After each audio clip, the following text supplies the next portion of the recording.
Matyt, atėjo laikas užsukti ir į darbščiųjų dzūkų Jono ir Onutės Marcinonių namus. Per 50 drauge nugyventų metų ši pora matė ir šilto, ir šalto.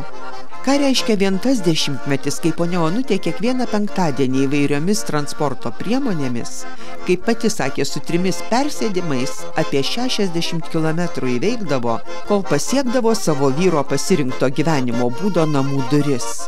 O kas sekmadienį dardėdavo atgal į Žilinus, kur dirbo mokyklos direktorė.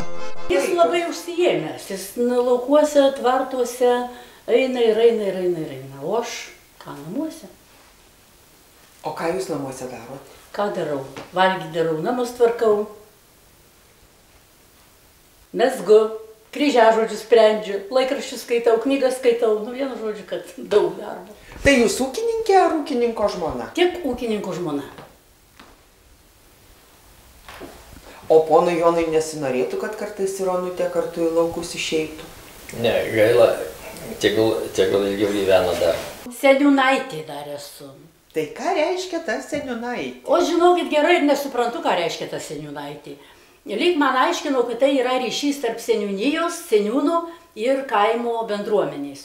Tai nežinau, palaikau aš šitos ryšius, kiek jiem ko reikia iš manęs. Kiek jiem ko reikia.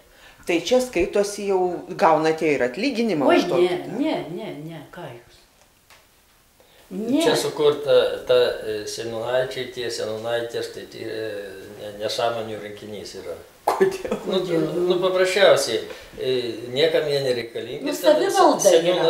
Seniūnas pats turi ten žinot, kas kur darosi, nėra toks dėlis ponas, turi pavaduoti, dar kai ten viską jie žino ir gali ten viską matyti. O čia, nu, ką žinau, čia daug tokių, nu, aišku, čia visuomenės pagrindais jie dirba, bet... Va, ir sukritikavo mano pareigybę. O kaip jūs leidžiat, vat, rudens vakarus, žiemos vakarus, jau vis tiek tų darbų jau tokių nėra, tai ką jūs veikiat? Ar ūkininkai tik tai miega, atsigriebia už visus darbymečius, ar kaip būna? Nu, ką žinau, čia įvairiai būna, bet daugiausiai tai kokį laikraštį paėmė, televizorių, pažiūrė ir taip ir baigėsi. Tokių, kaip pramogų. Vasarą, sakysim, ten galimybių iš veiklos galimybių. Apart darbų yra daugiau, bet kadangi darbų yra, tai tuos į šalį atmeti žiemą. Nu, čia nėra labai kažkur tai tokių bendramėjančių, sakysim, nu, galima dar būti padainuoti, dar kažką, bet nu, nėra tokių aplink, nėra žmonių, su kuriais galima būti jau. Nu, vat, vieną kolektyvą. Ir ne visai teisingai, mes tai turim savo ansamblį Panaroj prie kultūros centro. Panaros, aš apie savo kaimą. Nesvarbu, bet labai reikalingi būtų vyrai, bet jų mes neturim. Tai ką į Panarą? Tik moterys. O į Panarą vyrų jau prisišaukti savo vyrą, nusiveškit ir bus? Neina. Kodėl? Nu, sakė, nenoriu, jis žeimų žmogus, o ten jau Panaros kaimas jau nenori išduoti savo. Nėra ir Panaroj ten tokių bendraminčių ir, ar, sakysim, ar padainuoti ar ką, nėra su kuom. Paprasčiausiai nėra su kuom.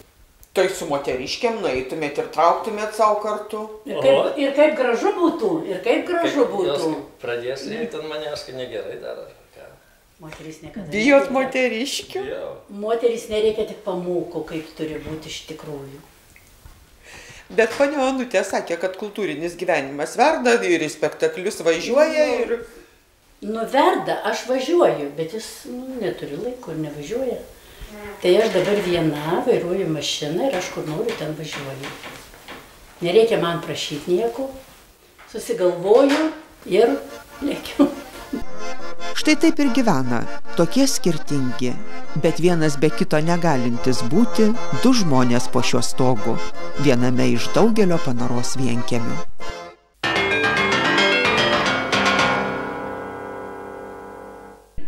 Dėl kvotų ir išteklių trūkumo iki metų pabaigos maždaug 20% gali pabrangti silkės, skumbrės, tunai, jūriniai ešeriai, o kai kurios rūšys palyginti su pernykščiais metais gali pabrangti net iki 70%. Kvotų Lietuva gauna vis mažiau, nes sutinka už ES pinigus pjaustyti savo žvejybos laivus.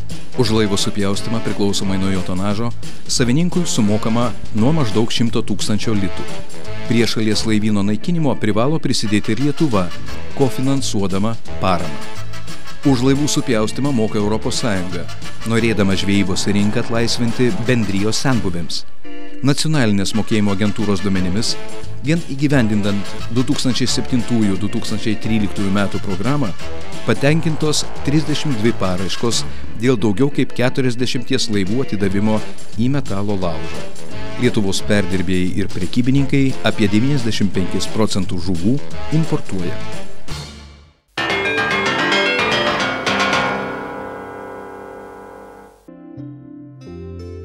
Daugybę likimų matė šitos Panaros apylinkių pušys.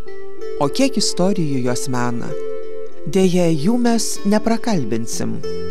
O garbaus amžiaus 94 metų pranas Večkys maloniai atvėrė mums trobos duris ir atskleidė savo patyrimus apie partizaninių laikų gyvenimą. Aš skaitaus ryšininkas, turiu pažymėjimų. Ryšininkas buvo? Tai kelintais metais?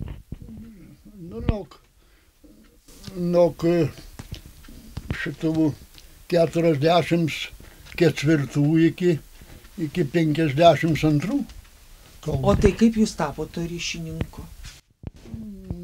Ateina ir čia buvo tokie pusbroliai, ne tik antros eilės pusbroliai, partizanai, du broliai ir ateina, atveda vadų ir reikia eiti per Nemuną perkelčiai. Ir paskiau čia buvo seirijų būrys, tai buvo Radzyščiaus kaimas netoli, tai buvo tokis Grušauskas Antanas vadas išrinktas. Asmeniškai buvo pažįstamas. Ateina su kitais dar ir kitus pasvarė. Vežam arkliais net iki seirijų naktį. Ir tep visokias žinias, kur maistas, kur siaučiasi enkavadistai. Pranešam, žinojom, kur bunkeriai yra, kur pagrindiniai partizanai viskas. O enkavadistai neįtarė jūsų, kad jūs padedat? Įtarė mane ir kapojo gelažiniais strypais čia namuose kluodė. Merkinė nusvedė, tai degino specialiai, spirgė, krūtinį kišar ir neklausė, ar tu žinai, ar kaip. Žinoma, aš žinojau, ir tau nesakys, ale ves kur bunkeris ir viskas. Oi, ką buvo. Žeimiuose nušovė 3 ir netoli vienas savo tėviškė, savo namų. Ir atei pasvarė tėvų, enkavadistai sumetė vežimą ir vežk. Ir visų kelių tėvų grasino ir tampė pažįsti, gal pažįsti. O tėvas visų kelių iki Merkinės gynės, kad nepažįsta savo sūnaus. 15 gruodžio ankstų rytolė būrai partizanų traukė į miestelį. Būrai partizanų traukė į miestelį. Valios skambėjo Merkinė jau mūsų, nors tas dzūkų vadas vanagas šoko. Nors tas dzūkų vadas vanagas šoko. Tas vanagas tai buvo, oho, tai. Jums teko su juo susidurti? Teko, tai aš per Nemuną kilojau irstu. Smarkus vyras, gražus, vidutinio ūgio. Apsisuka būdavo palei vandenį su lietuvišku milinitu, vaiką vadina šinėlim, tai neatvėri, ne ant vandenio daro. Puikus vyrokas. Buvau čia, yra Kasčiūnuose jo bunkeris, 2 metus žmogus laikė. Partizanas buvo Siekavonis. 2 kart buvau nuvažiavęs pažiūrėti. Ir baisu, ką pagalvojit, tai iš tuos laikų. Išaušo Lietuva, pražėdo gėlelės, kiekviena gėlelė nemaloniai žydė, nemaloniai žėdė, karą mums atleidė. Jum kiek čia metų? 24, apie 4 ar 5. Tai jau čia buvo dženotas ar dar Ne. Ne, Tai kelių metų apsiženijo? 30. Oho. Tai ilgai rinkotės? Ilgai. Bet išsirinkau neblogų moteriškį. Buvo tais laikais zgrebna, graži. Labai mama jos gera buvo. O, tokios uošvės, kad aš tai niekas neturėjo. Į visas pragyvenom kiek ir nieko ant manį neinširdo, neužpyko ir blogo žodžio man nepasakė. Taip mane gerbė, kad dar jos brolis sakė, mirdama, virto ant sofos ir tik ištarė Pranas mano vardu. Nu, tai va, taip ir gyvenom, darbšči buvo. Ir aš buvau smarkus vyras. Mumi pavydėjo žmonės. Bet dar vakas, mes turėjom kardį labai gerų senoviškos veislės. O kokia ta senoviška veislė? Olandų veislės buvo, čia dvaran buvo parvežta bulius, tai po tų gyvulių. Tai labai davė pieno daug ir pienas geras ir iš tos karvės ir gyvenom vertėmis. Papuolė man dviratis geras nusipirkt, jau nežinau, 50 kokiais gal 4 metais ar ką. Tai padaro sūrų sviestų, aš ryto ankstin druskininkus ir dar parvažiuoju ant 9 ir einu su visais darbi. Bet taip taigi nelaido. Kur Pranas reikia visi. Tai kiek metų pragyvenot su pačiute kartu? Ar mes? Jau virš 60. Dabar ponia Marija nebe tokia sveika ir greita kaip anksčiau. Tad ponas Pranas ir gyvulius prižiūri, ir karvę pamelžia. Tik kelionė iki jos senoliui vis sunkesnė. Tvartas toli, vaikeliai. Anksčiau tai man tas pats buvo, ar naktį, ar dienvaizdį. O jau dar negaliu. O palaukit, reikia pašviest. Ar matysit?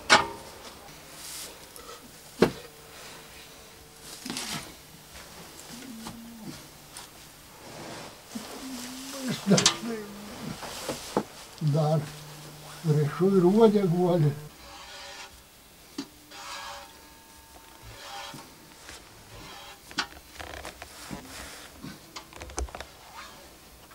Tai kiek jūs taip primelžėt to pienuko? Kokius 6 primelžu. Padaro kokį sūrį, tai duoda kam. Tai suvalgo.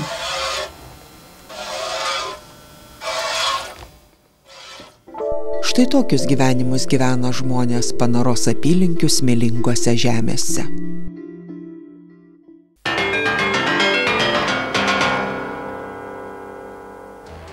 Valstybinė kainų ir energetikos kontrolės komisija patvirtino didesnes elektros kainas buitiniams vartotojams.